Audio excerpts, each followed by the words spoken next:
Tech ലോകത്തു നിന്നുള്ള വാർത്തകൾ. വാട്സാപ്പിലും ഇനി പരസ്യം കാണണം. അതേസമയം ചാറ്റുകളുടെ സ്വകാര്യത ലംഘിക്കപ്പെടില്ലെന്ന് കമ്പനി. വാട്സാപ്പിൽ ഇനി മുതൽ പരസ്യങ്ങളും പ്രദർശിപ്പിക്കും. വാട്സാപ്പിൽ നിന്ന് വരുമാനമാർഗം കണ്ടെത്താനുള്ള മെറ്റയുടെ ഏറെക്കാലമായുള്ള ശ്രമങ്ങളുടെ ഫലമാണ് ഈ പുതിയ update.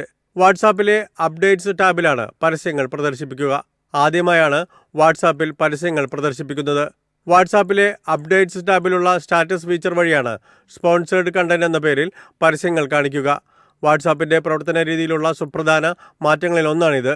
Channel subscription, promoted channels, സ്റ്റാറ്റസിലെ പരസ്യങ്ങൾ എന്നിങ്ങനെ 3 പുതിയ ഫീച്ചർ അപ്ഡേറ്റുകളാണ് വാട്സാപ്പ് പ്രഖ്യാപിച്ചത്. വാട്സാപ്പിന്റെ ദൈനംദിന ഉപഭോക്താക്കളുടെ എണ്ണം 150 കോടിയായെന്നും കമ്പനി പ്രഖ്യാപിച്ചു. വാട്സാപ്പിൽ ഉപഭോക്താക്കളുടെ കോൺടാക്റ്റ് ലിസ്റ്റിലുള്ളവർ പങ്കുവയ്ക്കുന്ന സ്റ്റാറ്റസുകൾക്കിടയിലാണ് പരസ്യങ്ങളും പ്രദർശിപ്പിക്കുക. പരസ്യങ്ങൾ പേഴ്സണൽ ചാറ്റുകളിലും ഗ്രൂപ്പ് ചാറ്റുകളിലും മെസ്സേജുകളിലും കാണിക്കില്ലെന്നും കമ്പനി ഉറപ്പു നൽകുന്നു. News desk MyFin TV. Passenger വാഹന മൊത്ത വിൽപ്പനയിൽ ഇടിവ്. Society of Indian automobile manufacturers നടത്തിയ പഠനത്തിലാണ് ഇക്കാര്യം വ്യക്തമായത്. മെയ് മാസത്തിൽ ആഭ്യന്തര പാസഞ്ചർ വാഹന മൊത്ത വിൽപ്പന 0.8% ഇടിഞ്ഞ് 3,44,656 യൂണിറ്റായി.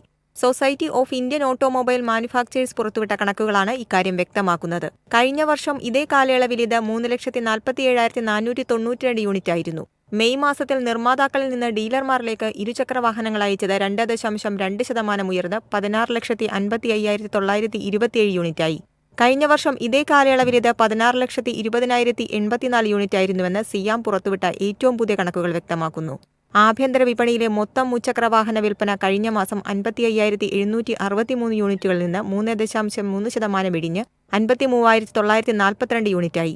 കഴിഞ്ഞ വർഷം മെയ് മാസത്തിൽ ഇത് 19,76,674 യൂണിറ്റായിരുന്നു. ഈ വിഭാഗത്തിലെ മൊത്തം വാഹന മൊത്ത വിൽപ്പന 1.8% ഉയർന്ന് 20,12,969 യൂണിറ്റായി. News desk MyFin TV. സ്വന്തം പേരിൽ മൊബൈൽ ഫോൺ വിപണിയിലെത്തിച്ച് ഡൊണാൾഡ് ട്രംപ്. 43,001 രൂപ വില വരുന്ന T1 എന്ന സ്മാർട്ട് ഫോണിനൊപ്പം മൊബൈൽ നെറ്റ്വർക്കും പരിഗണനയിൽ. T1 ഐഫോണിനുള്ള വെല്ലുവിളിയാണോ എന്ന ചോദ്യമുയർത്തി ഉപയോക്താക്കൾ. US പ്രസിഡന്റ് ഡൊണാൾഡ് ട്രംപിന്റെ ബിസിനസ് സാമ്രാജ്യം ടെലികോം മേഖലയിലേക്ക് കൂടി കടക്കുന്നു. അമേരിക്കൻ നിർമ്മിത സ്മാർട്ട് ഫോൺ അവതരിപ്പിച്ചുകൊണ്ടാണ് ട്രംപ് ടെലികോം രംഗത്ത് അരങ്ങേറ്റം കുറിച്ചിരിക്കുന്നത്. ട്രംപ് മൊബൈൽസിന്റെ T1 സ്മാർട്ട് ഫോൺ തിങ്കളാഴ്ച ട്രംപ് അവതരിപ്പിച്ചു. ആപ്പിൾ പോലുള്ള വൻകിട കമ്പനികളോട് ഉൽപ്പാദനം അമേരിക്കയിലേക്ക് തിരികെ കൊണ്ടുവരാൻ ആവശ്യപ്പെടുന്ന ട്രംപിന് തൃപ്തികരമായ പ്രതികരണം ലഭിക്കാതിരുന്ന സാഹചര്യത്തിലാണോ മെയ്ഡ് ഇൻ അമേരിക്ക എന്ന ലേബൽ ഒരു സ്മാർട്ട് ഫോൺ അവതരിപ്പിച്ചതെന്നും ഐഫോണിനെ താഴെയിറക്കാനുള്ള തന്ത്രമാണോ എന്ന ചോദ്യവും സമൂഹമാധ്യമങ്ങളിൽ ഉയരുന്നു. ഡൊണാൾഡ് ട്രംപിന്റെ 2016 തെരഞ്ഞെടുപ്പ് പ്രചാരണത്തിന്റെ 10ാം വാർഷികത്തോടനുബന്ധിച്ചാണ് പുതിയ സ്മാർട്ട് ഫോൺ വിപണിയിലെത്തിച്ചിരിക്കുന്നത്. ന്യൂയോർക്കിലെ ട്രംപ് ടവറിൽ പ്രവർത്തനം ആരംഭിച്ച പുതിയ സംരംഭം ഡൊണാൾഡ് ട്രംപ് ജൂനിയറും എറിക് ട്രംപും ചേർന്ന് അവതരിപ്പിച്ചു. കാഴ്ചയിൽ സ്വർണ്ണ നിറത്തിലുള്ള ഒരു ഫിനിഷിലാണ് മൊബൈൽ എത്തുന്നത്. ട്രിപ്പിൾ റിയർ ക്യാമറ സംവിധാനം, 50 MB പ്രധാന സെൻസറും 2 MB മാക്രോ സെൻസറും 2 MB ഡെപ്ത് സെൻസറുമാണുള്ളത്. സെൽഫികൾക്കും വീഡിയോ കോളുകൾക്കുമായി 16 MB ഫ്രണ്ട് ക്യാമറയും നൽകിയിട്ടുണ്ട്. ഉപയോഗിച്ചിരിക്കുന്ന ചിപ്സെറ്റിനെ കുറിച്ച് വ്യക്തമായ വിവരങ്ങൾ പുറത്തുവിട്ടിട്ടില്ല. എങ്കിലും 12 GB റാമും 256 GB ഓൺബോർഡ് സ്റ്റോറേജും ഫോണിനുണ്ട്. ഇൻ ഡിസ്പ്ലേ ഫിംഗർ പ്രിന്റ് സെൻസറും AI ഫേസ് അൺലോക്ക് സംവിധാനവും ഫോണിനെ കൂടുതൽ സവിശേഷമാക്കുന്നു. പ്രധാന ടെലികോം ദാതാക്കൾക്ക് ഒരു ബദലായി നിലയുറപ്പിച്ചുകൊണ്ട് ഉപഭോക്താക്കളെ ആകർഷിക്കാനാണ് ട്രംപിന്റെ മറ്റൊരു ലക്ഷ്യം. News desk MyFin TV. Office സമയം കഴിഞ്ഞാലും അവധി ദിനമാണെങ്കിലും പണത്തിന് ആവശ്യമെങ്കിൽ മൊബൈൽ ആപ്പ് വഴി ഉടനടി അക്കൗണ്ടിലെത്തും. അതാണ് KSFE smart gold over draft. ഏത് ശാഖയിലും സ്വർണം വയ്ക്കൂ. മൊബൈൽ ആപ്പ് വഴി എപ്പോഴും എവിടെ വച്ചും പണം പിൻവലിക്കൂ. പരമാവധി 50 ലക്ഷം രൂപ വരെ. അതിവേഗ പ്രോസസിംഗ്, 24/7 സേവനം. ഇനി ആവശ്യങ്ങൾക്ക് അവധി കൊടുക്കേണ്ട, സമയവും നോക്കേണ്ട. KSFE smart gold overdraft. Digitally supercharge your gold. വാഹനപ്രേമികൾക്ക് സന്തോഷവാർത്തയുമായി മഹീന്ദ്ര. ഇലക്ട്രിക് SUVകളുടെ ഹൈബ്രിഡ് വകഭേദം പുറത്തിറക്കും. വാഹനപ്രേമികളെ അമ്പരിപ്പിച്ചുകൊണ്ട് പുറത്തിറക്കിയ 2 മഹീന്ദ്ര മോഡലുകളാണ് XEV 9eയും BE6ഉം. വലിയ തോതിൽ സ്വീകാര്യത നേടിയ ഈ ഇലക്ട്രിക് SUVകളുടെ ഹൈബ്രിഡ് വകഭേദം പുറത്തിറക്കാനുള്ള തയ്യാറെടുപ്പിലാണ് മഹീന്ദ്ര. ഹൈബ്രിഡ് കൂടി വരുന്നതോടെ കൂടുതൽ പേർ ഈ മോഡലുകളിലേക്ക് ആകർഷിക്കപ്പെടുമെന്നാണ് കരുതപ്പെടുന്നത്.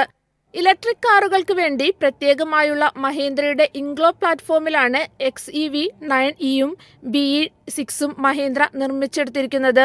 വൈദ്യുത കാറുകളുടെ പ്രചാരം ക്രമാനുഗതമായി വർദ്ധിക്കുന്നുണ്ടെങ്കിലും ഹൈബ്രിഡ് മോഡലുകൾ കൂടി എത്തിയാൽ അത് വിൽപ്പനയുടെ വേഗത കൂട്ടുമെന്നാണ് പ്രതീക്ഷ.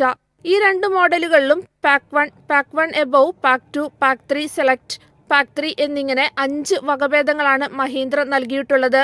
പാക്ക് 1 മുതൽ പാക്ക് 3 സെലക്ട് വരെയുള്ള വകഭേദങ്ങളിൽ 59 കിലോ വാട്ടിന്റെയും പാക്ക് 3യിൽ 79 കിലോ വാട്ടിന്റെയും ബാറ്ററിയാണ് നൽകിയിട്ടുള്ളത്. ഏറ്റവും ഉയർന്ന വകഭേദമായ പാക്ക് 3യുടെ BE 6ന് 26,90,000 രൂപ മുതൽ 30,5 ലക്ഷം രൂപ വരെയാണ് വില. News desk MyFin TV. ഉത്തരേന്ത്യയെയും ദക്ഷിണേന്ത്യയെയും ബന്ധിപ്പിക്കുന്ന പുതിയ ട്രെയിൻ സർവീസുമായി Indian railway. Bengaluru Rishikesh service June 19 ആരംഭിക്കും. കർണാടകയിലെ ബംഗളൂരുവിനും ഉത്തരാഖണ്ഡിലെ ഋഷികേശിനുമിടയിൽ ആദ്യമായി നേരിട്ട് സർവീസ് ആരംഭിക്കാൻ Indian railway 2025 June 19 train service ആരംഭിക്കും. ഈ സർവീസ് ഉത്തരാഖണ്ഡ് സന്ദർശിക്കാൻ ആഗ്രഹിക്കുന്ന യാത്രക്കാർക്ക് ഏറെ ഗുണകരമാകും. ഉത്തരേന്ത്യൻ സംസ്ഥാനങ്ങളെ ദക്ഷിണേന്ത്യൻ സംസ്ഥാനങ്ങളുമായി ബന്ധിപ്പിക്കുന്നതിന് ഇത് സഹായിക്കുകയും ചെയ്യും. Yesvantpur Rishikesh express June 19, 26, July 3 തീയതികളിൽ രാവിലെ 7 മണിക്ക് ബംഗളൂരുവിലെ യശ്വന്ത്പൂരിൽ നിന്ന് പുറപ്പെട്ട് പിറ്റേന്ന് രാവിലെ 10:20 ഋഷികേശിൽ എത്തിച്ചേരും. ജൂൺ 21, 28, ജൂലൈ 5 തീയതികൾ വൈകുന്നേരം 5:55 ഋഷികേശിൽ നിന്ന് പുറപ്പെട്ട് അടുത്ത ദിവസം വൈകുന്നേരം 7:45 യശ്വന്ത്പൂരിൽ ഈ ട്രെയിൻ തിരിച്ചെത്തും. നാഗ്പൂർ, ഭോപ്പാൽ, ആഗ്ര, ഹരിദ്വാർ തുടങ്ങിയ പ്രധാന നഗരങ്ങളിലൂടെയാണ് ട്രെയിൻ സഞ്ചരിക്കുക.